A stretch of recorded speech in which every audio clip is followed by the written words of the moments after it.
বাংলাদেশের 23তম রাষ্ট্রপতি মির্জা ফখরুল ইসলাম আলমগীর বাংলাদেশে অত্যন্ত সম্মানিত একজন ব্যক্তি এবং ওনার রাষ্ট্রপতি নির্বাচিত হওয়াতে আমি ওনাকে অন্তরের অন্তঃস্থল থেকে শুভেচ্ছা জানাই। কিন্তু আমি আমার পলিটিক্যাল যেই চিন্তা সেই কারণে আমি ভোট দিতে যাইনি। তার তিনটা কারণ মূলত। এক হচ্ছে যে নির্বাচনে যদি অনিশ্চয়তা না থাকে তাহলে সেটাকে তো আপনি আসলে নির্বাচন বলতে পারেন না, সেটা মনোনয়ন।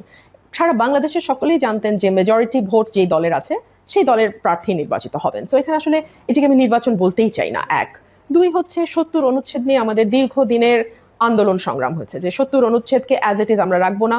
আমরা দলের সদস্যরা দল করলেও তারা চাইলে ইন্ডিপেন্ডেন্টলি ভোটাধিকার প্রয়োগ করতে পারবেন। কিন্তু আমরা দেখলাম যে এখানে বারবার বারবার সতর্ক করা হলো যে বিএনপির যারা সংসদ সদস্য আছেন তারা দলের বাইরে কোনোভাবেই ভোট দিতে পারবেন না, এবং যদি তারা ভোট দেন তাহলে তাদের সংসদ সদস্য পদ বাতিল হয়ে যাবে।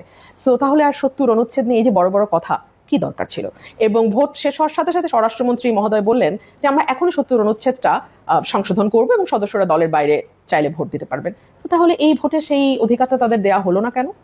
আর ৩ নাম্বার যেটা আমার মনে হয়েছে যে আমরা তো সকল দল মিলেই একজন ব্যক্তিকে রাষ্ট্রপতি মনোনয়ন দিতে পারতাম, এবং রাষ্ট্রপতি এবং প্রধানমন্ত্রীর ক্ষমতার ভারসাম্য যেটা ২০১৬ সালে বিএনপির চেয়ারপারসন বেগম খালেদা জিয়া বলেছিলেন যে একটা ভারসাম্য আনাবো, যেটি বিএনপির ৩১ দফাতেও আছে, সেগুলো নিয়ে কিন্তু আমরা কোনো রকম কোনো কথা, কোনো রকম কোনো উচ্চবাচ্য শুনি না। সো এই সকল কিছু দেখে আমার মনে হয়েছে যে আমি আসলে এই প্রহসনের অংশ হতে চাচ্ছি না। বাট তারপরে আমি লাস্টে আবারও বলবো যে মির্জা ফখরুল ইসলাম আলমগীরকে ব্যক্তিগতভাবে একজন রাজনৈতিক কর্মী হিসেবে আমি ভীষণ শ্রদ্ধা করি এবং ওনাকে আমার অভিনন্দন। কিন্তু দেখুন, প্রিন্সিপালের একটা ব্যাপার আছে। সো আমার কাছে মনে হয়েছে আমি এই প্রহসনে অংশ নেব না।